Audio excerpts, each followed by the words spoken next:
की छोटी बहू। उन लोगों ने तो मुझे वहां रहने के लिए मना कर दिया, साफ साफ कह दिया कि चली जाओ यहाँ से। अब मेरी माँ भी क्या ही कहती बेचारी, जब वो लोग मुझे वहां रहने ही नहीं देना चाहते तो। इसीलिए बस कोई रहने की जगह ढूंढ रही हो छोटू मामा। इसी बीच सुबह सुबह आपका फोन आ गया तो सोचा आकर आपसे मिल लूं। अभी जेब में फूटी कौड़ी भी नहीं है, इसलिए सोचा कि वहां पे ना एक आश्रम में कई सारी लड़कियां रहती हैं, तो मैंने तय कर लिया कि मैं भी वहां जाऊंगी। मुझे उनके बारे में कुछ पता नहीं है कि क्या कैसे होता है, लेकिन मैं पता कर लूंगी। आप चिंता मत कीजिएगा छोटू मामा, कोई ना कोई इंतजाम जरूर हो जाएगा। तुम अगर रिश्ते में मेरे भांजे की पत्नी ना होती ना तो एक थप्पड़ लगा था अभी।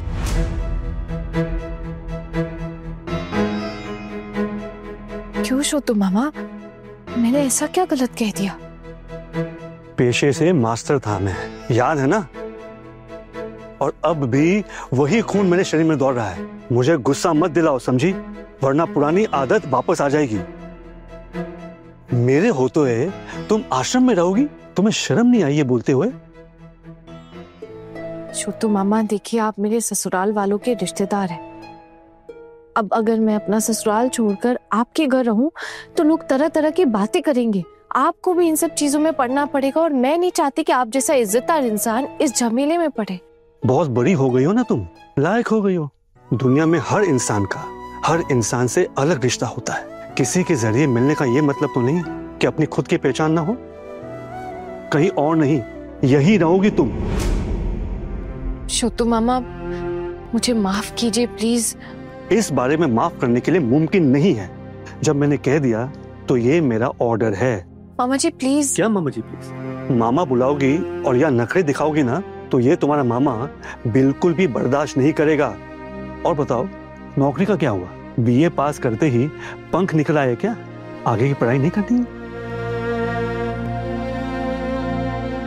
नहीं, वो मैं सोच रही हूँ छोटू मामा, जॉब का एग्जाम दे दूं। कौन सा एग्जाम? किसी ऑफिस जॉब का। Clerical job? अब मेरे से और क्या ही होगा। तुम्हें पता है आना, मेरे हाथों से कई स्टूडेंट्स आईएएस पास करके बड़े बड़े ऑफिसर बन गए अभी, और तुम भी आईएएस का एग्जाम दोगी।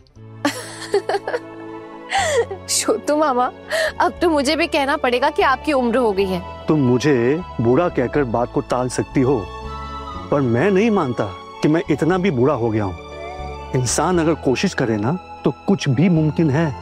छोटू मामा, जो लोग आईएएस की परीक्षा देते हैं ना, वो लोग बचपन से ही बहुत अच्छे स्टूडेंट्स होते हैं, साल साल भर बैठ के पढ़ाई करते हैं। और अब तो आईएएस का एग्जाम भी करीब आ गया है। पढ़ाई पैशन का मामला है। अगर तुम दिल लगाकर पढ़ोगी ना तो 15 साल का काम 15 महीनों में हो सकता है। और मैं खुद पढ़ाऊंगा तुम्हें। हमारे जमाने में साइंस आर्ट्स का ऐसा कोई अलग अलग डिवीजन नहीं होता था, हमको सब कुछ पढ़ना पड़ता था। इसीलिए मैं तुम्हें सारे सब्जेक्ट्स में गाइड कर पाऊंगा। मेरे ऊपर तुम्हें भरोसा नहीं है आना? अरे नहीं नहीं छोटू मामा, जी कैसी बातें कर रहे हैं आप पे भरोसा नहीं होगा? ऐसा भला हो सकता है क्या? अगर भरोसा है तो मेरी बात सुनो। अरे मुझे भी एक काम में सफल होने दो। मुझ में अब भी वो काबिलियत है।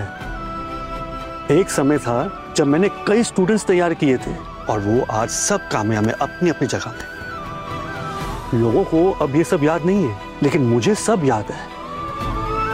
इसलिए मैं भी नए सिरे से शुरू करना चाहता हूँ आना, और ये शुरुआत तुमसे होगी आना।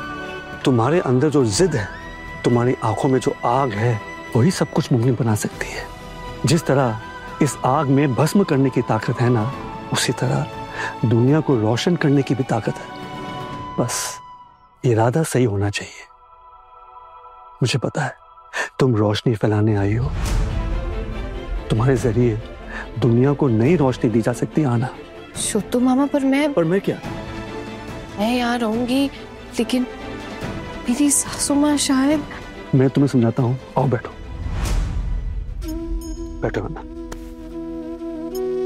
आज एक सच बात बताऊँ आना, तुम्हें देखकर मुझे लगता है तुम ऐसी एक लड़की हो जिसे अपनी जिंदगी की हर बात खुलकर कही जा सकती है। इसलिए कह रहा हूँ, एक दिन तुम्हारी सासू माँ को मैंने सच में चाहा था। शायद उसने भी मुझे चाहा था।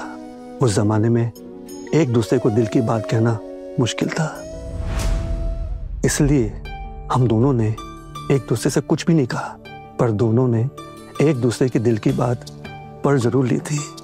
फिर अचानक एक दिन दोनों के रास्ते बिल्कुल अलग हो गए। जिंदगी की इस मोड़ पर जब भी उससे मुलाकात हुई तब देखा हम दोनों बिल्कुल अलग अलग जिंदगियां जी रहे हैं। फिर भी कुछ कुछ बातें अब भी मिलती है, इसलिए मैंने उससे दोस्ती बनाए रखा। हमारे बीच कई बड़ी बड़ी बातों को लेकर अब भी मतभेद है। अब मैं उसे मानता हूँ, इसका मतलब ये तो नहीं कि जो मुझे पसंद ना हो, जो गलत हो, उसे भी मान लूं। अगर जरूरत पड़े तो उसे अपनी सोच बदलनी होगी। मैं नहीं बदलूंगा, क्योंकि मुझे पता है कि मैं जो कर रहा हूं वो जरूरी है। एक लड़की को शिक्षित बनाना बहुत जरूरी है, क्योंकि वो एक लड़की और कई लड़कियों का सहारा बन सकती है एक दिन। तो ये काम कभी गलत काम तो हो ही नहीं सकता। अगर दुर्गा समझती है कि लड़कियों का पढ़ना लिखना गलत है तो उसे अपने ये गलत विचार बदलना होगा। नहीं छोटू मामा, माँ शायद ऐसा नहीं कहेगी। बल्कि आपको पता है, माँ की मर्जी थी ना, इस वजह से मैं अपना बीए का एग्जाम दे पाई। क्या है ना छोटू मामा, मेरे अंदर भी बहुत सारी बुरी आदतें हैं, जैसे कि मैं बहुत ज्यादा मुंहफट हूँ, जो लोगों को नहीं पसंद आती है, जिसकी वजह से लोग मेरे ससुराल वालों को मुझे लेके ना 10 बातें सुनाते। कितनी बार तो माँ को मेरी वजह से कितना कुछ सुनना पड़ जाता है। अब माँ ये सब कहाँ सह पाएंगी? उनके भी तो जिंदगी में कितने सारे झमेले हैं उनके। और फिर उनके बेटे, वो भी अपने लिए एक घरेलू सुशील पत्नी चाहते थे। मेरी जैसी कुलक्षणी के साथ वो अपनी घर गृहस्थी नहीं बसाना चाहते थे। तो वही सही कि लड़कियां अब घर गृहस्थी का काम छोड़ खुद को और काबिल बनाएं, पढ़े लिखे, नौकरी करें, देश की तरक्की में इंसान की मदद के लिए हाथ बढ़ाएं, परिवार के साथ साथ खुद के बारे में भी अब सोचें। और अगर समाज ऐसी लड़कियों को कुलक्षणी मानता है तो मानने दो। समाज की प्रगति के लिए नारी का कुलक्षणी रूप ही सही। मैं मान लेता हूँ कि मेरी मुलाकात एक कुलक्षणी से हुई है। मैं कोशिश करूंगा कि उसको थोड़ा और ज्यादा कुलक्षणी बना सकूं।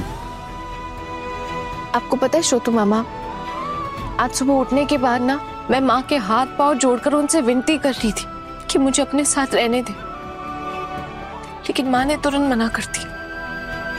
तब मैंने भी तय कर लिया और उनसे कह दिया कि अब मैं अपना रास्ता खुद तय करूंगी, खुद चुनूंगी। तब मुझे ये भी नहीं पता था कि मैं कहाँ जाऊंगी, क्या करूंगी, पर माँ दुर्गा की कृपा थी ना, इस वजह से आपका फोन आया मेरे पास, और उस फोन की वजह से ना आज मेरी पूरी जिंदगी बदल गई।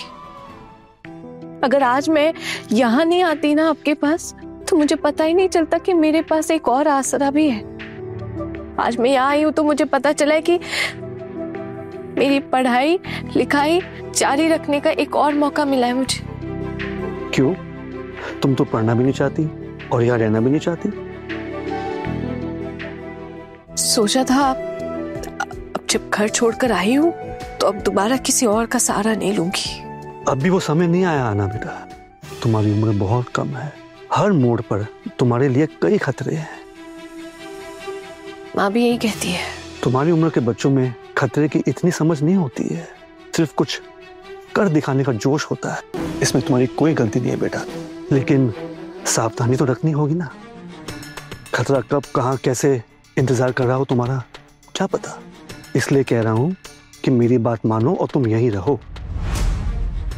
ये आपकी बेटी का मामला क्या है? कल मायके गई और अभी तक फोन नहीं किया। शाम होने को है अभी, आज भी नहीं आएगी क्या? और फिर आप भी तो फोन करके बता सकती थी ना कि बेटी को एक दिन रोक रही है। मैं किस मुंह से फोन करती दीदी? मुझ में तो हिम्मत ही नहीं बचे आपको फोन करने की। फोन करने की हिम्मत नहीं है मतलब? क्या ये बात क्या है? मुझे तो लग रहा है कहीं उसकी तबीयत तो नहीं खराब हो गई। अरे हाँ दीदी, जाते वक्त भी छोटी किसी अजीब बातें नहीं कर रही थी। कुछ ना कुछ तो हुआ होगा उसे। मुझे लगता है कि अंदर ही अंदर ना घुट रही है। शायद वो अर्जुन भैया के साथ कुछ झमेला तो नहीं हो गया, कुछ अनबन तो नहीं हो गया, इसीलिए साव के छिप गई। अब थाने दिन वही रहेगी क्या दीदी? क्या पता, मुझे तो कुछ समझ में नहीं आ रहा। एक कहीं हमसे गुस्सा होकर तो नहीं चली गई है? मेरी बेटी तो यहाँ घर पर नहीं है दीदी।